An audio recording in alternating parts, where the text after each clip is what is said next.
దేవునికి స్తోత్రం. బాగున్నారా? దేవుడి కృప మీకు తోడైంది గాక. రెండవ రాకడని గురించి ప్రభు నాకు మాట్లాడుచు మెసేజ్లు మీరు వినబోతారు. ఎందుకంటే ప్రభు నాతో మాట్లాడేస్తున్న ప్రతి మాట కూడా రాకడని గురించి, అంటే సమయమును బట్టి మనం విలువగా మనం వెతగాలి. ఈ రోజున రాకడంటే రాకడ సమయంలో కడబూర శబ్దంలో యేసును చేరుకునే విశ్వాసం నీకుందా? రావయ్య యేసయ్య వేగమి రావయ్యా, రావయ్య యేసునాదా వేగమి రావయ్యా. పైన ధూప వేదికగా రాకడను గురించి మనం వినబోతున్న మెసేజ్ ఏంటంటే, దేవుని రాకడ ఎలా ఉందో తెలియదు. కొన్ని దేశాల్లో ఏమైతుందంటే, మరి ఎన్నో వేల అంతస్తులు కట్టారు పాపం. వారు సొంతమని పేర్లు పెట్టుకున్నారు. ఈ రోజున పేకమేళ నాకు కూలిపోయిన దేశాలను చూస్తున్నాం. ఎందుకు అట్లయిందని మనం బాధపడుతుంటే మనం ఏమీ చేయలేము. కాలాలను గురించి, సమయాలను గురించి, దినాలను గురించి మనం చెప్పడానికి మనం అర్హులం కామండి ఈ రోజున. ఎందుకంటే ఏ సమయంలో ఏమైతుందో తెలియని దినాల్లో మనం జీవిస్తున్నాం. అందుకు పాట చూడండి. పర్వతములు తొలగినను మెట్టలు తత్తారిల్లినా, నీ కృపా నన్ను విడిచి పోదని అభయము నాకిచ్చితివే, సహనముతో సాగెదా. యెహోవా షమ్మా, యెహోవా షాలేం. ఈ రోజున యెహోవా షమ్మాగా, షాలేం రాజుగా మనకున్నాడు.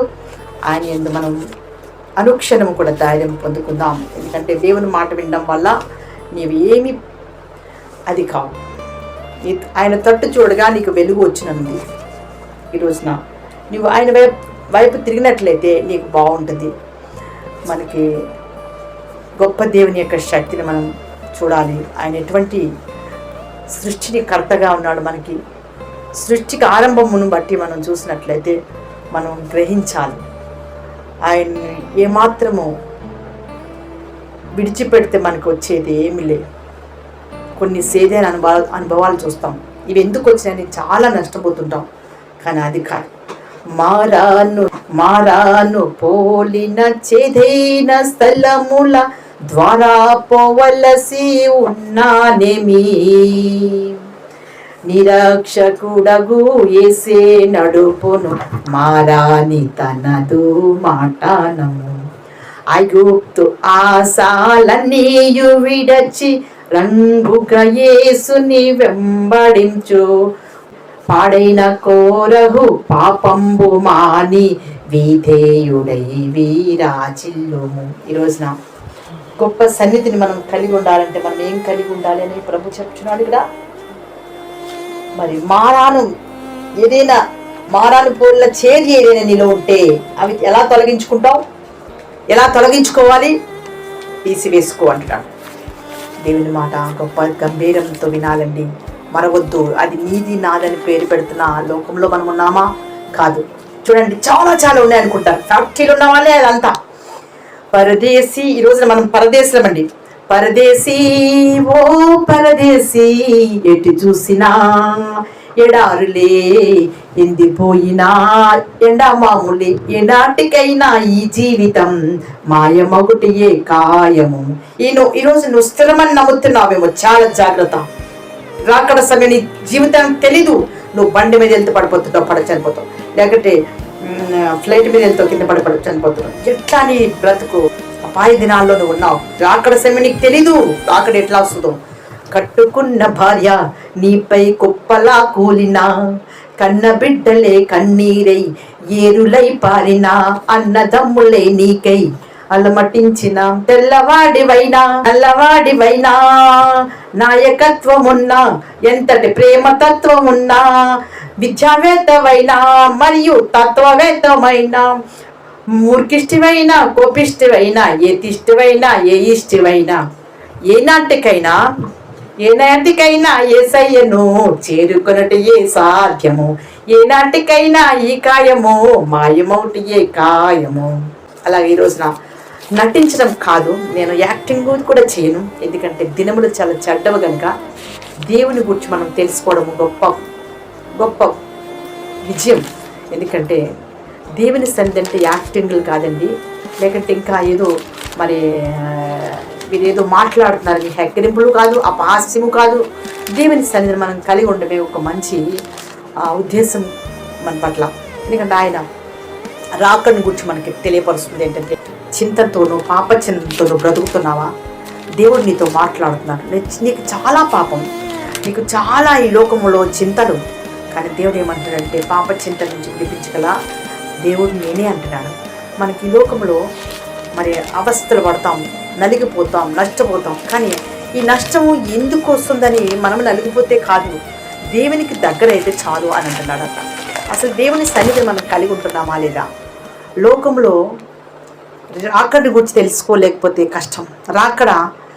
రెండో రాకడి గురించి వెల్లడపరుస్తున్నారు. అది మనం తెలుసుకోకపోతే మనకు బ్రతుకు శూన్యమని దేవుని ఉద్దేశాలను బట్టి మనం నేర్చుకోవాలి. ఆయన ఉద్దేశాలను తెలుసుకోకపోతే కూడా మరేదో ఈ బ్రతుకు శాశ్వతమని కడవరి రక్షణ దినాన తెలుసుకోకపోతే మరి నష్టమని దేవుని బిడ్డలు తెలియపరచడం జరుగుతుంది. అదేవిధంగా వినడం మన అలవాటు, వినకపోయడం కూడా నష్టమే. రాకడిని గురించి మనం వింటున్న మాటలు ఏంటంటే తెలియపరచబడుతున్నాయి. విశ్వాసులు ఒక మంచి భాగములు ఉండాలి. రూపాంతరాన్ని మనం అనుభూతి పొందుకోవాలి. రూపాంతర అనుభూతి అంటే ఈ లోకం శాశ్వతం కాదండి. మనం చాలా విషయాలు వింటాం. ఇప్పుడు వెళ్ళాడు, ఎందుకు ఇట్లా అయిపోయింది, చనిపోయిండు అని బాధపడుతుంటాం. ఎందుకు అంటే ప్రమాదం అనేది తెలీదు. కానీ సిద్ధపాటుకున్నావా? నీ జీవితం లైసెన్స్ ఉందా? ట్రైన్ ఎక్కితే టికెట్ తీసుకుపోతే కిందకి నెట్టేస్తాడు కదా. బస్ ఎక్కితే కూడా మరి ట్రైన్కి ముందు, ఫ్లైట్కి ముందు ఎన్నో విధాలుగా వాళ్ళు తనిఖీలు చేస్తూనే ఉంటారు. మరి ఈ రోజున మనకు తనిఖీ చేసిన వారు ఎవరు? ఈ రోజున ఆయన రాకడ సమయంలో తనిఖీ చేసిన దేవుడు ఉన్నాడు కదా. నువ్వు రాలేవు నా దగ్గరికి అంటాడు కదా. నువ్వు ఆయన మాట వినకపోతే ఆయన దగ్గరికి వెళ్ళలేవు. మత్తయి 16 అధ్యాయంలో 27 వచనంలో చూద్దాం. రాకడ గూర్చి ఉద్దేశాలు. మనుషు కుమారుడు తన తండ్రి మహిమతో మహిమ గలవాడే తన దూతలతో కూడా రాబోచున్నాడు. అప్పుడు ఆయన ఎవరి క్రియలను బట్టి వారికి ప్రతిఫలం దొరుకుతుంది అని అన్నాడు కదా. ఎవరి క్రియలను బట్టి అక్కడ నిలిచి ఉన్నవారు కొందరు మనుషు కుమార్ రాజ్యం వచ్చి చూస్తున్నారు. ఇక్కడ చింతతో ఉన్నారు, చాలా మంది భయముతో ఉన్నారు. అక్కడ మనతో ఇంగ్లీష్లో పంచబోతున్న ఈ గారిని బట్టి మన మధ్యలో పాస్టర్ గారు వాక్యం అందిస్తారు. Matthew 16 and 27 verse. For the Son of Man is to come with his angels in the glory of his Father. Then he will repay everyone what he has been done. Truly, I will tell you, there are some standing here who will not taste death before they see the Son of Man coming in his kingdom. ఈ భూ ప్రపంచం మీద 24వ అధ్యాయం కూడా చూద్దాం. 24వ అధ్యాయంలో 30వ వచనంలో కూడా దేవుడు మాట్లాడుచున్నాడు, విందాం. అప్పుడు మనిషి కుమారుని సూచనలు కనబడుతున్నాయి. ఎలా కనబడుతున్నాయి? పాప చింతనతో భయపడే హృదయాలు కనబడుతున్నాయి. చెడ్డవారికి హెచ్చరికలు వినబడ్డాయి. వారు మార్పు చెందలేకపోతారు. చెడ్డవారికి ఎంత చెప్పిన వారికి తర్కవాదం తప్పదు, అల్లరి తప్పదు వాళ్ళ జీవితాల్లో. వారి జీవితము అంతేగా, వారిని వదిలేయమన్నాడు దేవుడు. ఎందుకంటే ఇంక హెచ్చరికలు వినొద్దిగా, వారికి వినిపించొద్దిగా. వారి చెవులు మూసుకుపోయినాయి, వారి కళ్ళు మూసుకుపోయినాయి, వారి హృదయం మూసుకుపోయింది. వారిని విషయంలో వదిలేయమన్నాడు. ఎందుకంటే చెడ్డవారికి హెచ్చరికలు చేసడం జరిగింది, అర్థం చేసుకోవట్లేదు. దేవుని సేవకులుగా, దూతలుగా వారు అందించడం జరిగింది, వారిని అర్థం చేసుకోవట్లేదు. ఒకవేళ ముందు సేవకులైన వారు తప్పులు చేస్తారు, తప్పులు వస్తాయి, పొరపాట్లు వస్తాయి. అన్నంత మాత్రం మేము పాపంతో ఒప్పుకునే వాళ్ళం ఉన్నాం ప్రభు దగ్గర. ఒకేసారి మేము పరిశుద్ధులం అయిపోలేము. ఈ రోజున ఎంత త్యాగముతో ఉన్న దేవునికి ఆయన బిడ్డలుగా ఉండాలంటే కూడా ఏం కలిగి ఉండాలి? ఈ రోజున కన్నీటి ప్రార్థన, కడిగివేసిన ప్రార్థన, పాదాలను పట్టుకుని కడిగివేసిన ప్రార్థన ఉంది. ఈ రోజున కటిక చీకట్లోకి వెళ్ళా ఆనందించే స్వభావమే దేవుని బిడ్డల లక్షణం. దూతలుగా మీ మధ్య నిలబడే లక్షణం, ఏర్పరచబడిన వంశంలో ఉన్నవారి లక్షణం. సేవకుడిగా అనిపించుకుంటే, సేవా విధానం నీకుంటే, మంచి సేవ ఒక విధానము మాట మారుతుంది, మూర్ఖత్వం మారిపోద్ది. నీ సేవ దేవుని సేవ అంటేనే మూర్ఖత్వం విడిచిపెడుతుంది. హల్లెలూయా. ఆ కాలంలో లెక్కలు అడుగుతాడండి. లెక్కలు అడుగుతాడు దేవుడు. ఉగ్రతకు పాలు కాకుండా ఉండాలంటే ముందు పాప చింతన లేకుండా బ్రతకాలి. నీలో పాపం పెట్టుకుని నాలో ఏ పాపం లేదంటే దేవుడు చూడ్డా. రాకడ సమయంలో అంటే రాకడ సమయంలో దూతలు ఇలా ఎగరాలి. నువ్వు దూతగా ఎగరాలంటే మహాశ్రమల నుంచి నువ్వు రావాలి. తీరన పాటలు జాగ్రత్త. పీనుగు ఎక్కడ ఉంటున్నావు అక్కడ గద్దలు ఉంటాయటండి. పీనుగుల దగ్గర నువ్వు ఉండొద్దు. నిన్ను ఎక్కడున్నాడు అక్కడ. రాకడ సమయం అంటే మొదటిగా ఒక మెరుపు మెరుస్తుంది ఓ పక్కన, మళ్ళా ఇంకో చోటకు మెరుపు వస్తుంది. అలా ఉంటే దేవుని రాకడ సమయం. రెప్పపాట్లో ఎవరికైనా కావాలి రక్షణ. నాకొద్దు దేవుడు అంటావా, ముక్కు మూసుకో 2 నిమిషాలు చూద్దాం ఎట్లుంటావు. నీకు దేవుడు వద్దంటున్నా కదా, శ్వాసే వద్దంటున్నా కదా. ఆ కాలం అందరూ ఎవడైనా ఇదిగో క్రీస్తు, ఇదిగో అక్కడున్నాడు ఎక్కడున్నాడు అని చెప్తారు. అలాంటప్పుడు కూడా నువ్వు నమ్మొద్దు అనే దేవుడే చెప్తున్నాడు. క్రీస్తుని గురించి నేను నానంటాడు, అప్పుడు కూడా నువ్వు నమ్మొద్దు అంటే ఎట్లుండాలి? శ్రమలను గూర్చి అనుభవంతోనూ శ్రమలు అనుభవించి దేవుని దగ్గర కావాలి. అబద్ధం ఆడకన్నా నాలుక, అబద్ధం ఆడని పెదవులు నువ్వు కలిగి ఉండాలి. పీనికి ఎక్కడున్నా అక్కడ గద్దలు ఉంటాయట. అలాగే నువ్వు కూడా చెడ్డ వాటికి పరిగెడుతున్నావు, చెడ్డ ఆటలకు పరిగెడుతున్నావు. మనిషి కుమారుడు రాకడ సమయంలో ఒకటే నువ్వు కలిగి ఉండాలి, ప్రభు భయము కలిగి ఉండాలి. నీకు చెడ్డవాడిని చూసి చెడ్డ వాటిని గూర్చి నువ్వు మాట్లాడుతున్నావు, చెడ్డని గూర్చి ఉచ్చరిస్తున్నావు. ఆకాశం అంత శక్తిని కదిలింపబడితే అప్పుడు నువ్వు ఎట్లుంటావు? ఎట్లుంటావు? రూపాంతర అనుభూతి కలిగి ఉండాలి.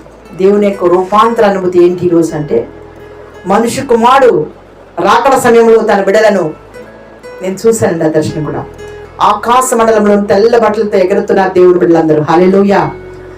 ఆ గొప్ప బోర ఓదబడుతుంది, అప్పుడు అందరూ ఎత్తబడుతున్నారు. దేవునికి స్తోత్రం. హల్లెలూయా. మరి అలాంటి శ్రమ దినాన్న మనం ఎక్కడ ఉండాలి? రాకడ సమయం. దేవుని వాక్యము ఇంగ్లీష్లో మెసేజ్ చేస్తున్నారు. The Son of Man will come with a glorious coming on the clouds. He will send out his angels with a loud trumpet call. They will gather his elect from the 4 winds, from one end to other of the heaven to the other. All the tribes of the earth will mourn. They will see the Son of Man coming on the clouds of heaven with power and great glory. His coming is so nearer, so be ready and to face He is coming on the clouds. Praise the Lord. Hallelujah. అదేవిధంగా 1928 శిష్యులుగా దేవుని బిడ్డగా దేవుని సన్నిధిలో ఉన్నామంటాం. మంచి సేవా విధానం ఉంది. దేవుని బిడ్డను అనిపించుకుంటున్నావు, మంచిది. నువ్వు దేవుని బిడ్డవే, ఆశీర్వాదానికి కారణమైన వాడివే. భూమి మీద నేను పుట్టించి తల్లిగారు కూడా పెట్టింది. అందుకే గొప్పతనాన్ని కోల్పోవద్దు. దైవభక్తి అనేది లాభకరమే, మంచిది. నిత్య జీవం పొందుకో, దేవునికి శక్తి పొందుకో. ప్రతీకారానికి ప్రతీకారం చేయడానికి కాదు దేవుడు నేను పుట్టించింది. మేలుకు కీడు చేస్తున్నావు. దేవుని బిడ్డలైతే మేలుకి కీడుని అనుభవిస్తారు, కీడు చేయరు, మేలే చేస్తారు. అదే దేవుని బిడ్డకి లక్షణం. ప్రతీకారం చేయటం నేనే అన్నాడు దేవుడు, అంతే, నీవు కాదు చేసేది. అందుకే భక్తులు చూడండి, మరి ఎంతోమంది ఈ రోజున మరణాన్ని కొందరు అర్ధంతరంగా చేస్తున్నారు. వృధాగా ప్రయాసంతో మరి ఒకరిని చంపడానికి కూడా ముందుకెళ్తున్నారు. అంటే ఇక్కడ ఏంటి, వారి జీవితం ఎక్కడుందో చూడండి. ప్రభు తన బిడ్డలను పిలుచుకున్నాడు, పరిచర్య జరిగించుకుంటాడు. ప్రతీకారం చేయమంటలే, ప్రతిచర్య చేయమనిలే, పగ తీర్చుకోమనిలే. భక్తికి లాభం ఏంటంటే ఈ రోజున నిత్య జీవమే. ఇది ఈ పరిచర్య నిత్య జీవనకు వారసత్వంగా పిలుచున్నాడు. దేవునికి స్తోత్రం చెప్పండి అందరూ. నా నామము నిమిత్తము అన్నదమ్ములైన, అక్క చెల్లెలను, తల్లిదండ్రులైన, పిల్లలైన, భూములైన, ఇళ్ళైన విడిచిపెట్టు అన్నాడు. ఆ మాటకే 100 రెట్లు పొందుకుందరు అన్నమాట. ఇదిగో నిత్య జీవనకు స్వతంత్రించుకో అన్నాడంతే. దేవునికి స్తోత్రం చెప్ప. హల్లెలూయా. Praise the Lord. Jesus said to all his disciples, truly I tell you, at the renewal of the things, when the Son of Man is seated on the throne of his glory, you will have to follow me. You'll sit on 12 thrones, judging the 12 tribes of Israel. Everyone who has left houses, brothers and sisters, father and mother and children and fields, for my name's sake, will receive 100-fold. You will have 100-fold if you lose everything on this earth, and you will inherit eternal life. That is a gift is going to you, to me, and to all those who believe in his glorious coming of Jesus Christ of Nazareth. దేవుడు ఒక దేవుని యొక్క శక్తి ఈ రోజున శరీరాకారంలో వచ్చిందంటే నమ్మవా? జయించవా? ఆయన ఎందుకు రావాల్సి వచ్చింది? క్రీస్తు మహిమ నీలోంచి వెళ్ళాలి. ఇష్టమైన బిడ్డగా ఉంటే ఆయన సత్యముగా నువ్వు మాట్లాడతావు. అందుకని ఆ వాక్యం శరీరధారి అయి మన మధ్యలో ఎలా ఉన్నాడు దేవుడు? సత్యముతోనూ కృపా సంపూర్ణగాను మన మధ్య నివసిస్తున్నాడు. ఎలా ఉన్నాడండి? కృపా సత్య సంపూర్ణంగా. యోహాను సువార్త 1వ అధ్యాయము 14వ వచనంలో నీకు దేవుడు మాట్లాడుతున్నాడు ఏంటంటే, అద్వితీయ కుమారుడు మహిమ వలె మనమందరం ఆ మహిమను కనుగొంటున్నామా? నిజంగా రాకడలో ఇదండి అసలైన పాయింట్. చనిపోయిన తర్వాత అసలైన పాయింట్ మీకు తెలుసుకోండి. మహిమ వలె మనం అందరము ఆయన మహిమను కనుగొంటేనే ఆయన సత్యం మనలో ఉంటుంది. నేను సత్యంలో ఉన్నాను, సత్యం నన్ను స్వతంత్రంగా చేస్తుంది, నేను ఏ పాపం చేయలేదంటే నిన్ను సత్యంలో నడిపించడానికే నిన్ను దేవుడు శరీరాకారంలో పెట్టాడు. ఆయనను బట్టే నువ్వు జయించగలుగుతావని, క్రీస్తు మహిమ నీలోంచి వెల్లడిపరుస్తున్నాడని నువ్వు జన్మించు, తిరిగి జన్మించకపోతే నీలే పాపమే. ఒకేసారి జన్మిస్తే, మన తల్లి గర్భంలో జన్మించింది ఒకటే జన్మం, కానీ ఇంకో జన్మం తెలుసా? రెండో జన్మం తెలుసా మీకు? ఒక సేవకుడైన వాడే సరైన తీర్మానం లేకుండా సేవ జరిగిస్తుంటే అతనితో గద్దిస్తున్న దేవుడు ఏమనంటే, నువ్వు ముసలితనం వచ్చే వరకు నీకు సేవా విధానం తెలియదా అన్నాడు. నాకు తెలియదు ప్రభు అన్నాడు. నువ్వు చావలేదు అన్నాడు. అంటే ఏంటి అన్నాడు? నీళ్ల ద్వారా అంటే బాప్టిజం, రక్తం ద్వారా అంటే పాపం కడుక్కోవడం, అగ్ని ద్వారా అంటే కాల్చి వేసుకోవడం. 3 విధాలుగా నీకు లేనప్పుడు నువ్వు ఎలా దేవుని సేవ చేస్తావు? అయితే ఏం చేయాలి అంటే, నువ్వు జన్మించు అంటే మన తల్లి గర్భంలో చనిపోయి మళ్ళీ పుట్టాలా అన్నాడు. లేలే, రెండో జన్మ అనేది నువ్వు పాప స్వభావాన్ని పూడ్చివేయి. అదే రేపటి దినాన రిజరక్షన్ పవర్, పునరుత్థాన దినం కోసం మనం విందాం. అది కూడా శరీరధారైన దేవుడు జయించడానికి మనల్ని కూడా జయించే బిడ్డగా ఉంచాడు. అందుకే రాకడ సమయంలో మన శరీరము మార్పు చెందాలి. మృతమైన శరీరం కోసం ప్రాకులాడే మాటలు ఉన్నాయి చూడాలి. నువ్వు కటిక చీకటి మాటలే, జాగ్రత్త. నిన్ను కటిక ఆత్మ, దురాత్మ నిన్ను ప్రేరేపిస్తుంది. చెడ్డగా మాట్లాడు, చెడ్డగా అబద్ధమాడు. నీ బ్రతికే అబద్ధము, చీకటే నీ బ్రతుకు, అంధకారమే నీ బ్రతుకు. అబద్ధంలోనే జీవించు, అబద్ధంలోనే నీ పిల్లలకి అంటున్నావు. నీ పిల్లలు కూడా అదే విధంగా నీ జీవితమును ఫాలో అవుతారు. నువ్వు కూడా అదే జీవితం, నీ పిల్లలు కూడా అదే జీవితం. అబద్ధానికి జనగడారు సాతానే, జాగ్రత్త. శరీరాధారి అయిన వాడు క్రీస్తు మహిమ నీలో ఉంటే అబద్ధం ఆడవు, ఇష్టమైన బిడ్డవైతావు. దేవునికి స్తోత్రం చెప్పి తిరిగి జన్మిస్తావు, నూతన పురుషుడిగా నువ్వు జీవిస్తావు. అందుకే యోహాను సువార్త 1వ అధ్యాయం 14లో ఆ వాక్యము ఎలా ఉంది? శరీరధారే మన మధ్యలో వచ్చింది. మనం ఇంతవరకు విన్న మాటలన్నీ మన మనసులో ఉంచుకుందాం. ఇతరులు కూడా ఆ మాటను గుర్తు చేద్దాం. ఎందుకంటే మన బ్రతుకు శాస్త్రం కాదండి. ఇప్పుడు 100 ఇళ్ళు కావచ్చు, లేదా 150 ఇళ్ళు కావచ్చు, ఒకేసారి పేకమాడలా కూలిపోయింది. ఇప్పుడు అక్కడ అనగలుగుతావు నువ్వు? అది అంతే కదా, భూకంపం అంటావా? అలానే రాకడ సమయంలో ఈ పక్కన మెరుపు వస్తుంది, ఆ పక్కన మెరుపు వస్తుంది. ఈ పక్కన 2 మెరుపులు ఏంటంటే ఆయన రాకడ సమయమే, ఎలా ఉండదు తెలియదు. ఇలా ఇల్లు అలా వస్తామనేది తెలియదు. అందుకనే జాగ్రత్త. నీ జీవితం, నీ మాట, నీ చూపు, నీ ప్రవర్తన, నీ అబద్ధం నాలుక మార్పు చెందాలి. తిరిగి జన్మించు, పాపం వదులుకో. ఇలాంటి వందల మెసేజ్లు వస్తున్నాయి, వినండి, ఫాలో కండి. ఎందుకంటే చాలా కష్టంతో కూడిన పరిచర్య. ప్రభు రాజ్యంలో మీరు దేవుడు గుర్తు చేసుకుంటాడు. ఎందుకంటే ఇది శాస్త్రం కాదు. ప్రభు నన్ను ఈ విధంగా చెప్పమన్నాడు, నేను చెప్తున్నా. నా కోసం కాదు, దేవుడు మిమ్మల్ని దీవించుగాక. ఆమేన్. పైన స్కానర్ వస్తుంది, మర్చిపోకండి. ఈ రెండు మీకు తోచింది దేవునికి ఇచ్చి ఆశీర్వాదం పొందుకోండి. ఎందుకంటే ధారాళంగా ఇవ్వడం వల్ల మీకు ఇంటికి దీవెనలు వస్తాయి. పిసిని కొట్టి తానం కాకుండా ఇవ్వాలి. నాకు రాత్రి చెప్పిన దేవుడి మాటలని మీకు చెప్తున్నా. John chapter 1 and 14th verse.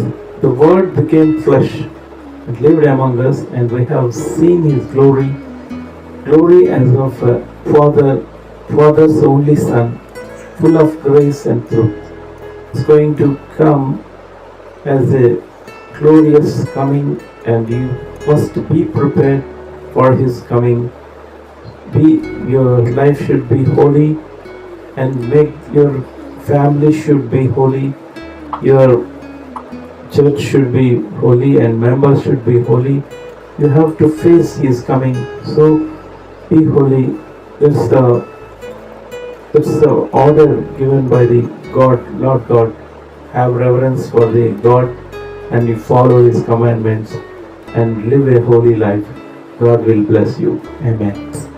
And those who are in need, if you encourage this ministry, God will bless you in all aspects.